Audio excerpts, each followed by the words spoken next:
Welcome to Cope, and thank you for joining us. The other night about 11:30, 12 o'clock, the phone rings. We pick it up. On the other end, our friend is crying, and what she's saying is, Jack wants a divorce. He doesn't love me anymore. Devastating words, words that break your heart, words that break up a home. We're going to talk about divorce recovery, because when a person comes in and says to you, I don't love you anymore, there's someone else, I just don't feel the way I used to feel, or you arrive home and everything that that person owns is gone, and there may or there may not be a note saying, I just can't live with you anymore, this is goodbye. Where do you go to pick up the pieces? How do you begin to recover, to start over? Because you see, no one approaches a wedding day thinking, well, I'll just get a divorce. All of us anticipate that this marriage is going to last forever. Unfortunately, almost 50% of them do not. And second marriages, the statistics are even worse. They're close to 75%. And then if you're trying a marriage for the third time, your chances go down even more. Around 86% of those marriages end in divorce. But there's a way not to make the same kinds of mistakes. There's a way to recover from divorce. There is, if you will, life after divorce. We're going to talk about that today with Dr. Joyce Buckner. She is a clinical psychologist. She is the author of this excellent tape series. It's entitled Life After Divorce. If you got a question about divorce, let's talk about it, about how to recover, about how to get your life back together, how to quit thinking about this person all of the time, how to quit being so angry and so distraught. The lines are open. They're toll-free. It's an 800 line. Give us a call right now as we welcome to Cope Dr. Joyce Buckner. Hi, Joyce. Hi, Karen. I'm so glad you're here. Thank you very much. You have worked in this area and with couples at various stages of relationships for a number of years. And it seems like divorce is the most devastating event that it can occur. People say to me, it would have been better if that person had died. Yeah. I could have handled that better. What makes it so tough? It's like the source of our life really has gone, Karen. So it is a death. But it's a death by choice. It's kind of like if a person really dies, we have a sense, well, you know, they didn't choose to leave me. But when someone just says bye, they choose to leave us. That incredible sense of rejection. I'm no longer worthy, I'm not good enough, what did I do wrong? All that shame, all that guilt. What happens, Joyce? What happens is there a certain stage of a relationship that people break up more often? What goes on? Yes, there really is a stage, Karen. In today's world where we marry someone because we love them, I'm in love with you. I fell in love, oh, it's wonderful, you know, the romance and all of that. And when we do that, when we meet someone who we just feel we can't live without, they just make our world so complete and so wonderful, and then choose to make the commitment with that person. What really happens is that after commitment has been made, and we're now living with that individual, they begin to behave in ways that don't fully meet our needs. And that's devastating. It really scares us, and very often we'll get angry, or we'll become very frustrated and try to make them sort of give us what we need. And of course, they're doing the same thing, attempting to get us to meet their needs. So it begins to feel very much like a power struggle. Sounds like a power struggle. It is a power struggle. Yeah. So are you saying that really, when I first meet this person, we've got kind of gaps, if you will, and my gaps fit that person's gap, to quote Rocky Balboa here, and then everything goes along just fine, opposites attract, and yet, Joyce, it seems like those are the very things that when I get into a committed relationship, I want that person to change. Yes. Why is that? Yes. It's like we're attracted to someone who is acting out some of the very behaviors or the ways of being that we were taught in some way or another that it wasn't okay to be like that. And so when we get with that person who now maybe can move their body or talk or think, and And as they do that around us, initially it feels like they're filling us, but then after a while it hurts because I can't do that. I don't do that. Why should you be able to? And I wasn't taught to do that, Yeah. so how dare you do that? Yeah. I also hear you saying that in a way, when we meet someone and have that kind of attraction, that chemistry, if you will, that for me to say I love you really means I think you're the person who can meet my needs. Is that what you're saying? Absolutely. That sounds real selfish. Well, it's only our nature, Karen. As human beings, we stay alive because we get our needs met.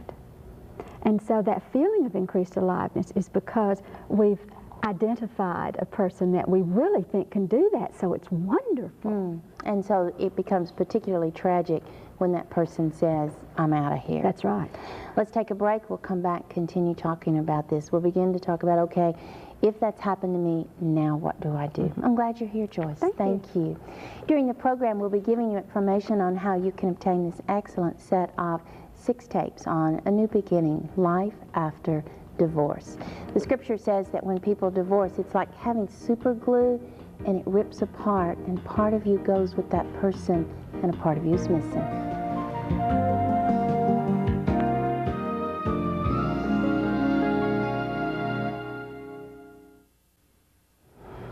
Welcome back to Cope. We're talking about the pain, the agony of divorce, what it does to you, how it breaks your heart, but most importantly, what you can do now to get on with your life. Clinical psychologist Dr. Joyce Buckner joins us. Joyce, if in this power struggle that you mentioned, we decide, all right, I'm not willing to work this out, I feel like I've tried everything I can do, we are divorced, then what's the first step that we take?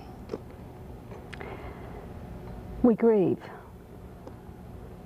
And that may not sound like a step, Karen, but it is a process that we're going through. Just as if, well, in truth, the relationship has died. Yes.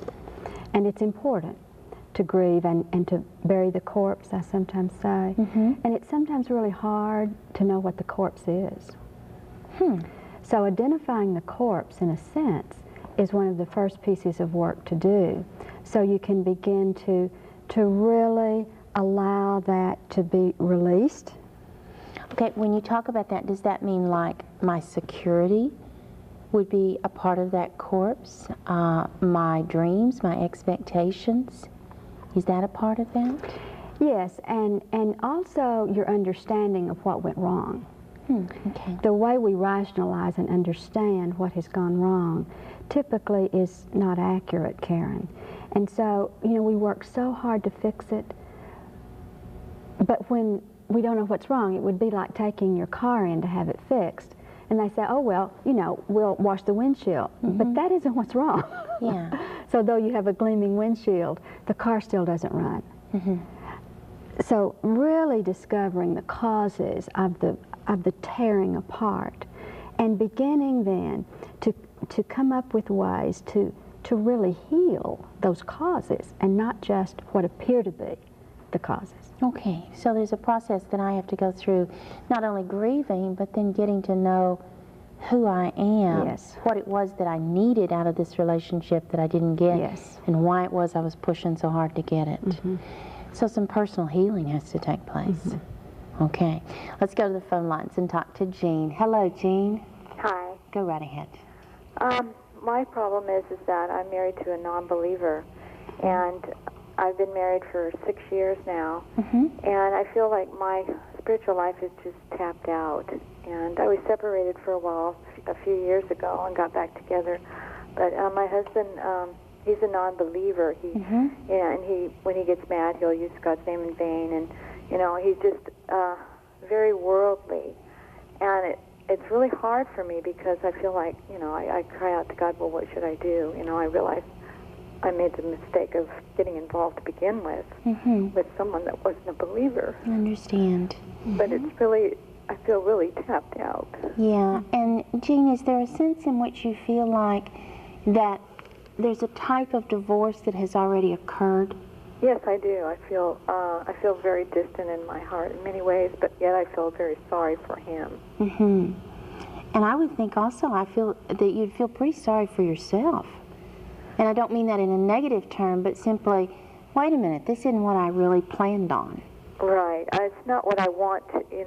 What I really would love in my heart is to be able to worship with a partner, with God, and just live a Christian life. But Yeah, they have it a doesn't work that way. spiritual connection. And Joyce, one of the questions I think a lot of us ask is, wait a minute, I want this relationship to be intimate in every area of life.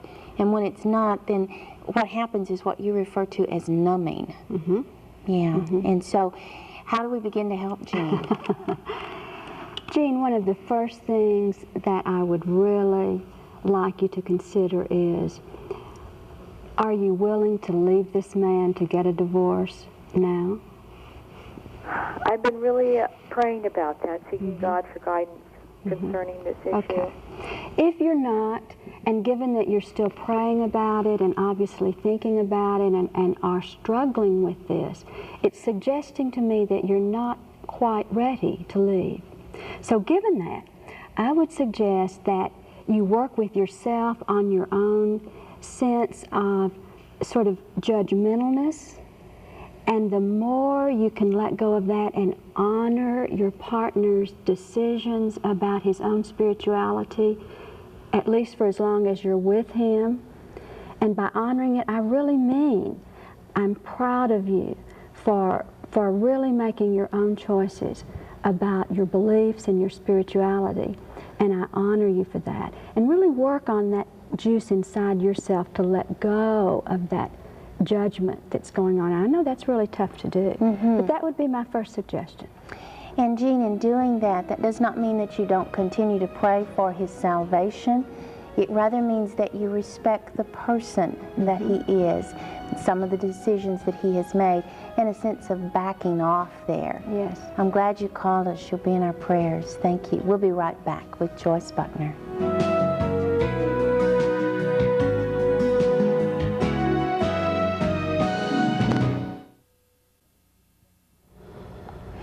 Welcome back to COPE. We're talking about divorce recovery. And Joyce, when Jean talks about, all right, I'm married an unbeliever, when she says those kinds of things, there's a tremendous amount of guilt and shame and really beating up on herself for doing that.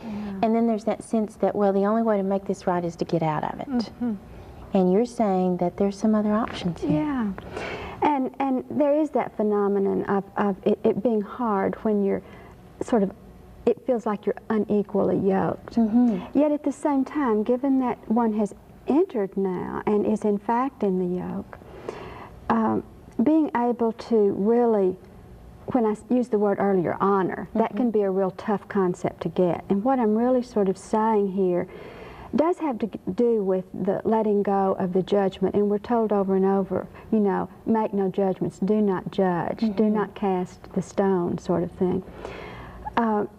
And what really happens when we are truly working on honoring another person's choice is, if that choice truly is off for them, if it truly is not in their well-being, then they will begin to have less of that. It will begin to, as it were, melt and go away. If they are accurate about what is truly in their own best interest, in their own being alive, then it will increase. So we don't have to judge. We don't have to figure out what's right or wrong for another person. The more we can love, you know, and I remember hearing, I come so that you will love one another, and that's the first commandment. Right. Then the other things really take care of themselves. It's amazing. Am I hearing you say that the more I harp on, you've got to be a Christian, you've got to be a Christian, you've got to accept Jesus Christ, the more this person is going to say, forget it, That's not correct. me, back up. That's right. And yet if I choose to back up and honor that individual as a thinking kind of person and realize that God is really interested in everyone coming to that sense of salvation, then it becomes more of an option. Absolutely. Sounds like such a paradox. Well, it is, but life is paradox, and that's part of wisdom, learning that the paradoxes really are just little bits of truth coming together so that we can have more of the truth. And being willing to let go and let God, and I am just loving you. Because when we're telling someone they're wrong, we're really being critical. And any of us, when we're experiencing criticism, defend. We can't not, Karen. Sure, yeah, so just we'll for back up. preservation. Yeah. Okay. Jean, again, I hope that helps you. One of the things that you might want to do is write to us. We'll be happy to send you some additional information about relationships, about living with an unbeliever. Thank you, Jean. Hello, Pam. Welcome to COPE. Yes. I wanted to call in. I came from a divorced family as a child, but I have a 19-year-old daughter who is marrying a divorced man. He's 27. And I just need to know, from a parent standpoint, what can I do to help support them in this and to help her understand maybe some of the things that she'll be having to deal with as he continues a friendly relationship with his ex-wife and his son. So he does have a child? Yes, he's 4 years old. Yeah, and one of the things that Joyce has often said is that the major reason that second marriages break up is the children. And so that kind of preparation. You ask a good question, and it's a good point for me to also tell you that Joyce does a number of workshops for individuals who are married, individuals who are thinking about being married. Yes. What do those workshops accomplish? They truly help us to identify the parts of ourselves that were, the ways our needs were not met in the last relationship, and give us ways to communicate and also to be, so that we don't repeat the same mistakes again, because we will. If we're not healed and made more whole, then we'll continue to walk in the same way that we walk. It's like, how can the fool who got me into this get me out of it? And I don't use fool in any sort of derogatory way, but only in the sense that when we're incomplete, then we will continue to err in the same sort of ways, if it's a limp or whatever it is.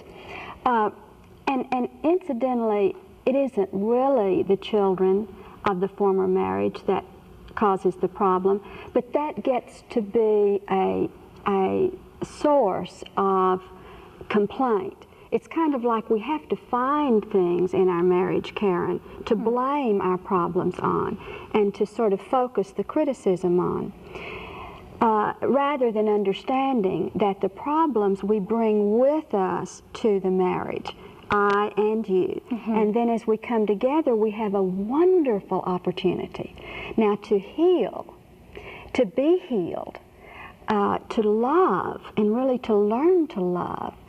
Yet, we don't know how to do that. And so it's the learning how to do that that's so important. A lot of us come into every relationship just thinking, well, the feelings are going to be enough. Yeah. How does a mom help a daughter in any relationship, a many marriage relationship? I'm going to sound like a broken record to you. You honor your daughter. Right. You ask her what is going on with her, what she wants from you. You see, you don't even have to figure it out, Pam. Isn't that great news? That we really don't have to figure it out. We get to say, tell me what you would like from me. Tell me what you want from me. Sometimes you might say, yeah, but Joyce, she doesn't know the questions to ask.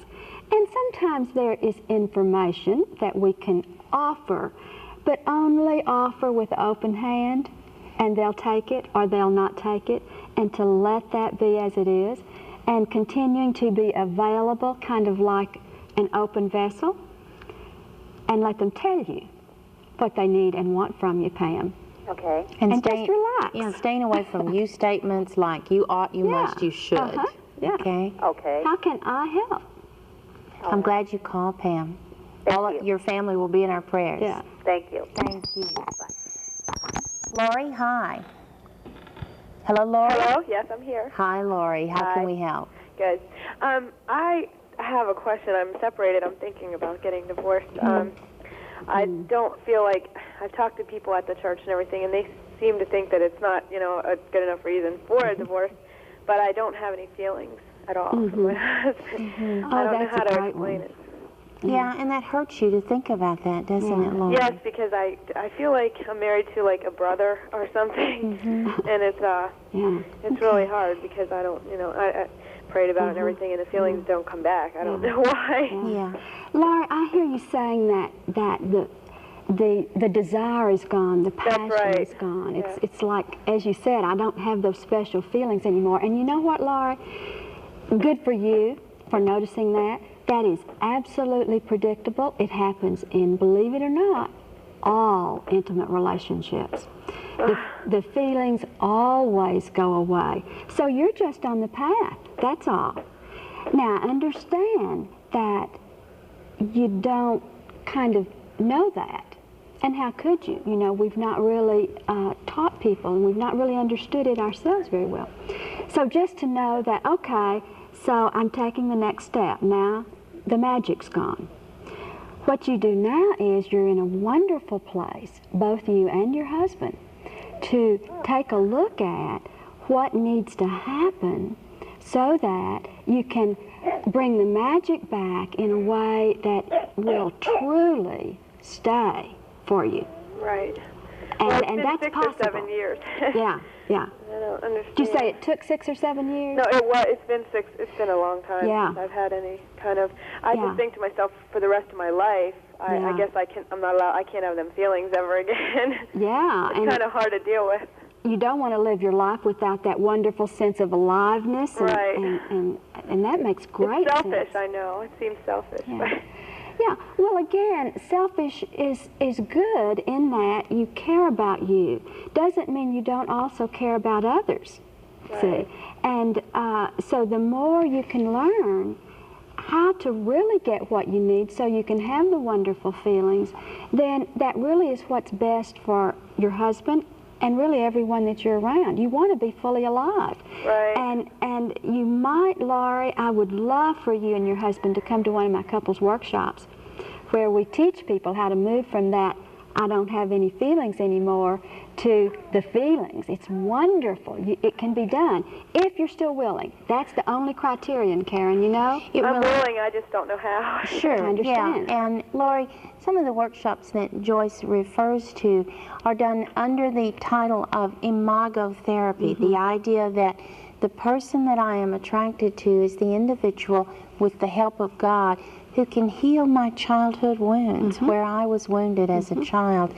And then the feelings begin to come back. Yes. After you move through that. Yeah. And so, Laurie, again, we can send you some information about that. If you would like to give your address to Diane, then Joyce can send you some information about the workshops. Yeah, and I'd like to say one other thing about the feelings, Karen. Yeah. You know, the wonderful feelings are a result of our getting our needs met or our anticipation that we're getting our needs met. And when we sort of aren't getting them met and we begin to give up the anticipation of ever getting them met, then we begin to feel dead. Yes, that's how I feel. Yeah, I understand. You can come back to life. So he doesn't feel that way. Right. At all. He's Yeah. still attracted, he still has desire and all that, but not me. And Laurie, if you would like, we'll ask Diane to come back on and get your address, and then Joyce can send you some information about the workshops that she does. Okay. All right, I'm glad you called. Good Thank luck. you. Thank you. Bye-bye.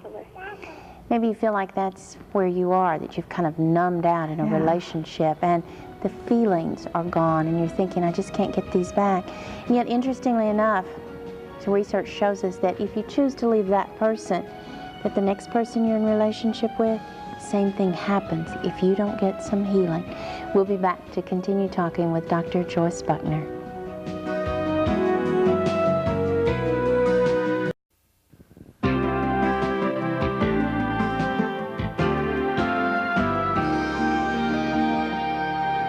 Welcome back to COPE. Wanted to give you an 800 number if you are interested in ordering this series of 6 tapes. It runs about 5 hours, and they are excellent tapes on what happened to this relationship, what happened in my life that I couldn't get these needs met, and what steps do I begin to take now. You can call Dr. Joyce Buckner. The title of these tapes, Life After Divorce, Your New Beginnings. The number is an 800 number. That means it's toll-free for you, 1-800-261-7798. Life After Divorce, 1-800-261-7798. 7798. The tapes, there's 6 of them. They are $49.95 plus tax and shipping and handling.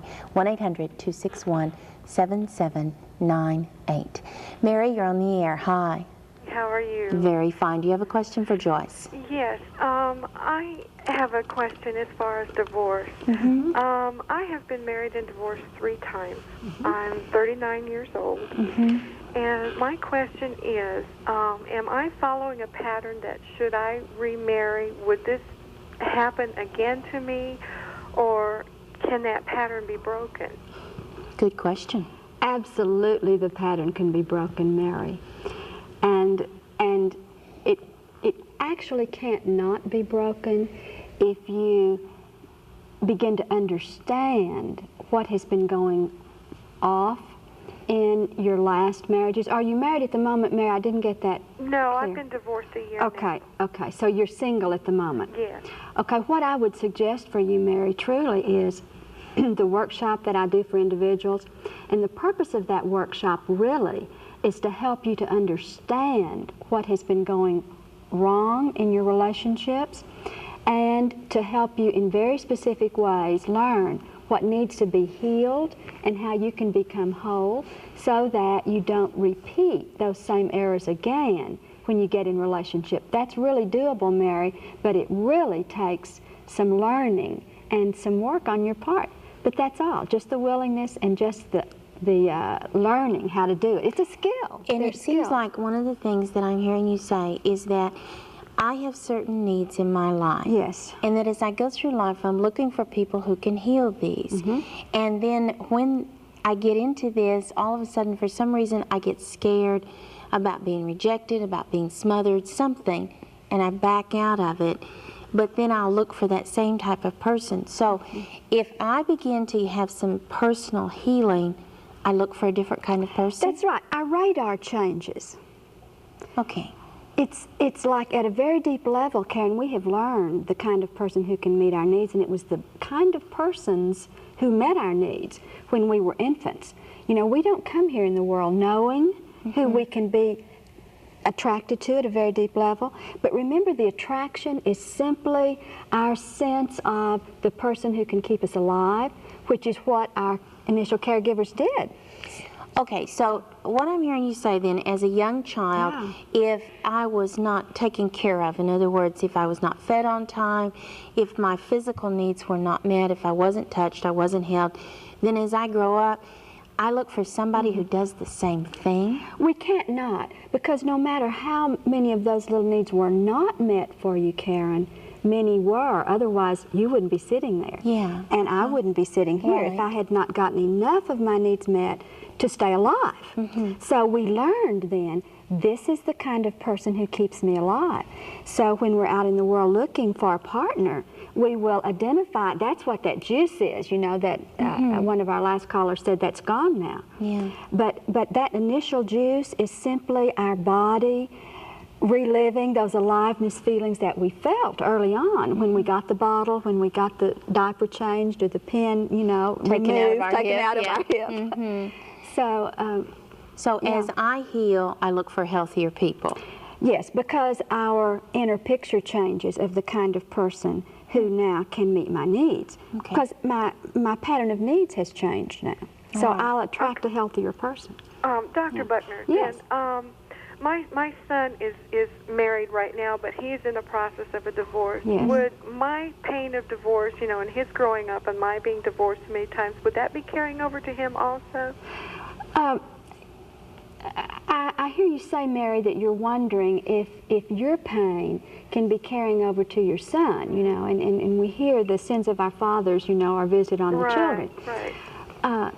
Well, I've heard that so many years. Of course. And I almost hear you feeling some guilt about it. Mary, this isn't your fault. Okay. You've been behaving in the best ways you've known to behave all your life. We all do. And, of course, your son has been injured in the ways that he didn't get his needs met with you. However, he now will have his own work to do. And I would suggest that you, in a very gentle way, encourage him to do what he needs to do to become more whole and to understand what's going on for him. You have quite enough work to do on your own. This is true. Yeah, you bet. Good for you. Mary, the address for COPE comes up at the end of each program. If you'd like to write us, we'll be happy to send you some additional information. Okay, I appreciate that. I'm glad you called. Thank you. Thank you. God bless Bye-bye. you. And Bye-bye. you. Yvonne, welcome to COPE. Hello. Hello. Hi. Go right ahead. I want to know, how do you heal a broken marriage from a man who was married to another woman while he was married to you? How do you heal that? Okay, so you have a case of bigamy. Yes. And is he still married to that other individual? Yes, but I'm in the process of getting a divorce now. Okay, and so you want to know basically how you heal, right? Yes. Okay, Yeah. I'm glad you called. Yeah. Wow, that must have been really, really painful for you, Yvonne. Yes, it was. And still is. I can hear it in your voice. Learning what was going on with you that drew you, that attracted you to this man in the first place. Yes. So we must move beyond the role of the victim or of seeing the partner as the scoundrel, so that we can truly begin then to understand, what is it that I was attracted to in this man? How was he meeting my needs? And what is it that I need to learn? How can I grow so that I will not continue to be attracted to someone who is going to be deceptive, with whom I'm going to feel deceived and not really appreciated and valued? That sounds very devaluing, doesn't it, Karen? Very much so. To have someone who's in another marriage at the same time as they are with you. Well, and any kind of deception Yeah. is devaluing Yes. from that Yes. perspective. But to move beyond the judging of the person again, not getting stuck there. And what now do I need to do? Okay. Yvonne, I'm glad you called us. Thank you. We're going to take a break, and as we go to this break, you're going to see an address. It is the address for COPE. If you would like to write to us, if you need additional information, we'll be happy to send that to you free of charge. We're talking about life after divorce.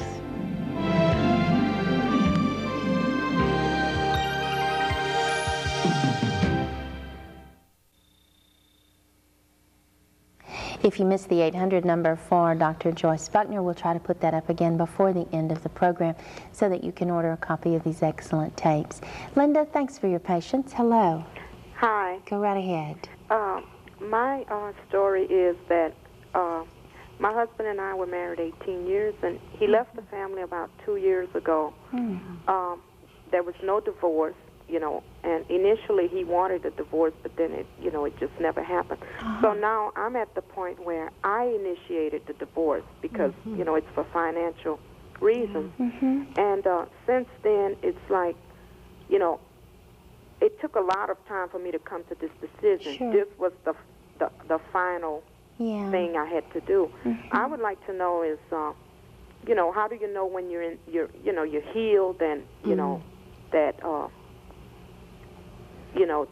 you're going to be okay. It's like I feel that I can go on now, and there's no hatred, and I'm still willing to be a friend to him. It's like there may be times where I may not cry for 2 or 3 months, and then then all of a sudden I'll cry again. Yeah. Is this as far as I'm going to go? With When what am I'm I feeling, over? or am I when am over I it? over this? Right? Yeah. Yeah. Good question. Are you ever really over it? Yeah. Yeah. Linda, you're the expert here, not me.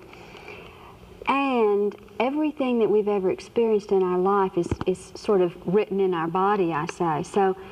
So we never lose any experience that we've had.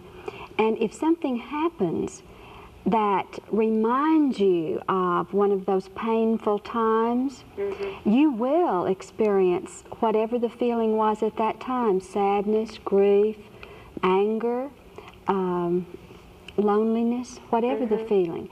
So the fact that from time to time you have these painful feelings is not suggesting that you're not growing and moving on with your life. It's just the way we human beings are. It's like listening to the song. Did you all have a song or something? Yes. And those feelings come up. Yeah. So, you know, they're just there. You're going to experience them from time to time. Seems like there's a sense, though, that you move from that having power over you Yes. to you having power over that. Yes, I kind of call that the critical mass place, where when we've done enough healing, then as we experience those reliving moments of the pain and of the sadness, that the intensity of it is less and will stay there less long. So that's a progression that happens as you continue to get more and more whole. Forgiveness really happens when we're experiencing ourselves as no longer damaged in the now by what has happened in the past. Because I'm at the point where, you know, I'm still willing to be a friend to him. You know, I respect the fact that it took a lot for him to do this, but it had to be done. You know, there was no other way you can do it unless you break it off. Yeah, absolutely. But, you know, I know now that it may be, this is, you know, we may just have to leave it like that, and this is all that's going to, you know, ever be between us. Yeah. So I hear you saying that you're realizing that this just may be the way it is. Yeah, it just may, you know, we just may not have a life together, you know. But, and good for you, Linda. Yeah. For recognizing that and being able to move on without malice in your heart. Yeah, well, you know, I'd like to say that it takes a lot to get to this point, but you just have to realize that, you know, it may just have to be that way. Yeah. And thank you so much for listening. And I'm glad you called, Linda. You point out the fact that it takes a lot to continue to grow as an individual. You continue to pray. You continue to move on. You continue to heal. It's hard, Karen. Well, this is hard life work. is tough, yes. And the healing is tough, and yet so important for me to continue to grow as a person, as a Christian, the rest of my life. Absolutely. Okay. Thanks again. We'll go back to the phone lines. Hello, Linda. Hi. Hi.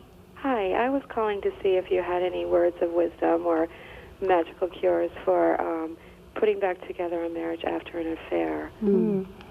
Okay.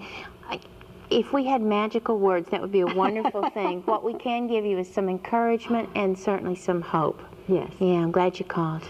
Yes, absolutely, Linda. If I'm hearing you ask the question, is it possible for a marriage to be healed when an affair has occurred, the answer is a very loud and resounding yes. What if you're both stuck, though? I'm stuck in an anger mode. Absolutely. And he is stuck in I am the one who had the affair. Yes. Which is unusual. Yeah. Not unusual, but usually I think for a man, he just feels totally deceived. Yeah. And I was listening to one of your previous callers. I felt dead inside for years, which led up to the affair. He thought our marriage was absolutely fine. Yeah. And this happened 6 months ago. And I'm trying to get rid of my anger, but he is still stuck. He wanted details, which I did give him. But now he says we cannot move forward unless I give him a name and a telephone number. And I just don't feel like I can do that. Ooh, so you're not the only one who's angry. Yes, now he's also angry. Yeah, it sounds like he's furious. Yeah. And that makes a lot of sense, doesn't it, Linda? When we've been hurt, then we do become angry. That's a way that we have of sort of trying to stay alive. It's like fighting off the tiger. And when we're stuck, and I've heard you use that word now a couple of times, then we just need to discover something that will cause us to be safe enough, accepted enough, so that we can begin to open just a little bit and begin to really notice what it is that I need here so that I can take a step, get out of the mud. Right. And there will be something, but safety has to happen again. And asking, paying attention, what do I really want, and asking, and then saying back what it is that the other person is able to do. These kinds of places are very, very difficult to grow through, Karen, and most people don't. But you can, and it takes really understanding beyond what you're understanding at the moment, Linda. I would encourage you to get help, both of you, with this? So often, Linda, what we want when something like this happens is to simply say, okay, I made a mistake. If you'll just forgive me, then maybe I can forgive myself, and we'll try to get on with this. And basically, what I hear Joyce saying is that it takes a lot more than that, because it takes working through the emotions. It takes knowing, okay, what was it in me that chose to move in a direction that I knew was eventually painful for me? And what is it in this person that contributes to that? And all of those types of things. So it becomes a process, and it becomes finding that sense of safety. And so often, Linda, it's so difficult to do by yourself because you don't have anybody objective outside of you while you're standing there debating this with one another. To truly help you move beyond the blaming stage, where one person is in the role of the victim and the other in the role of the scoundrel. You know, we must first of all move beyond that kind of sort of sense of you know, who's who here, the black hat and the white hat, and be more willing to just say, tell me about your pain. Tell me about your pain. And it's hard to listen to that too. Yeah. So, Linda, let us encourage you to locate a therapist to begin to work on this area. How do you do that, though, if your spouse is not willing to do that? Then I think you have to begin to do that by yourself. There's a sense there where you have to grow. And 6 months away from this event, then probably he is still in that incredibly angry stage. And that's to be expected, but you still have a responsibility to yourself as well as to the relationship to find your own growth here. So the more you can make him safe, Linda, you'll be amazed at the movement that is possible. If you can truly in your heart say, tell me, just tell me about what's going on for you. You know, I've heard you talk about your experience in the past and what you bring to a marriage from your childhood. And his parents stayed in an unhappy marriage for the sake of the children. And I'm wondering if he feels like he needs to do that.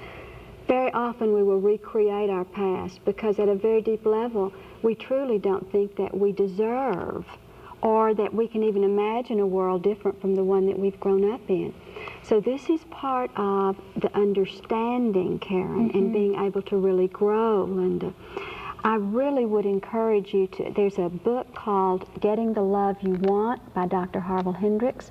Get the book, read it, come to one of my workshops where we can help you all learn about how to do these things, because it's complex, isn't it, Karen? Yes, it is, and requires a lot of work and a lot of commitment. So, Linda, I'm glad you called us. Thank you.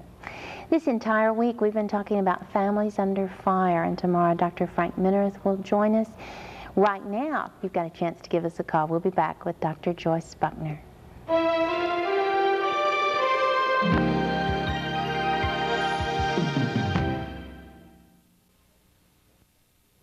If you are an individual who is divorced and you are attempting to get your life back on track, then I encourage you to invest in these 6 excellent tapes.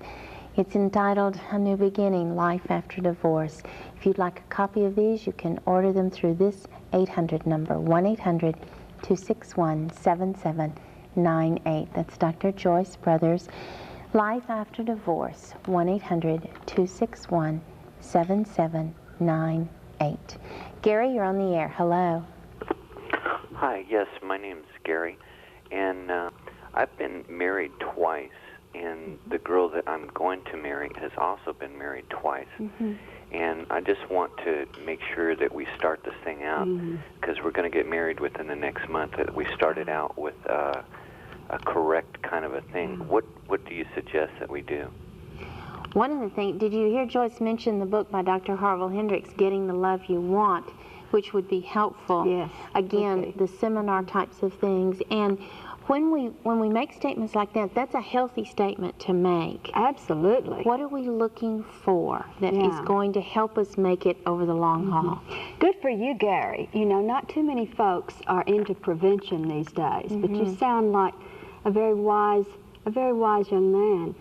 I would encourage you to, as Karen said, get the book and coming to one of the workshops. I have a lot of people, Karen, who come to the workshops who are in the engaged state because they do want to learn about what's going on, so that when the issues do come up, and they will, Gary, and enjoy every moment of this in love phase. I bet she's wonderful at the moment, right? Yeah. Good. Perfect. We've known each other for about 5 years. Wonderful. And we've both gone through reluctancy to commit, you know. So it's been hard for both of us. I've been divorced for about 8 years and her for about 9. So you've been careful. Yeah. Yeah, I understand that. And even when we're very careful, Gary, you will eventually move into some disappointing times with one another, into some power struggle, and no, that's perfect. That means it's right on. And then coming to understand, what do you do this time, so that you take that conflict, which really is just growth trying to happen. That's all conflict really is. Pain just says, hey, gang, there's something off here that needs to be fixed, so that you can learn then what to do when the pain comes up, so that you won't just wind up re-wounding one another, which is what happens when we're not able to move into that place and give one another what we need. Yeah. Yeah. Both of us have gone through counseling right after the divorces, but do you think it would be a wise thing for us to go into counseling together? Absolutely, Gary. With a therapist who truly understands what's going on in intimate relationship. And how those power struggles come up over a period of time, and what it is I'm really trying to get. And that it's natural. And be sure that your therapist understands that when conflict comes up, that isn't proof that it's wrong. That's proof that it's right on. And it's still alive and still moving in that direction. I'm glad you called us, Gary. Thank you so much. Bye-bye. Over and over again, I hear you saying, hey, there is a way to recover after divorce, to make your life healthy and wholesome and contributing. Dr. Buckner, glad to see you today. Thank you for joining us. If you missed the address and the phone number for this tape series, then you can always write to us. Our address comes up at the end of every program. As I mentioned to you, tomorrow Dr. Frank Minirth will join us. He is the president of the Minirth-Meyer Clinic, and we'll talk then about a different aspect, marriages that go the distance. This is Cope. Thank you for being with us, and we will see you tomorrow. Again, remember, our address is coming up. Write to us. We'll write you back free of charge. Make it a great day.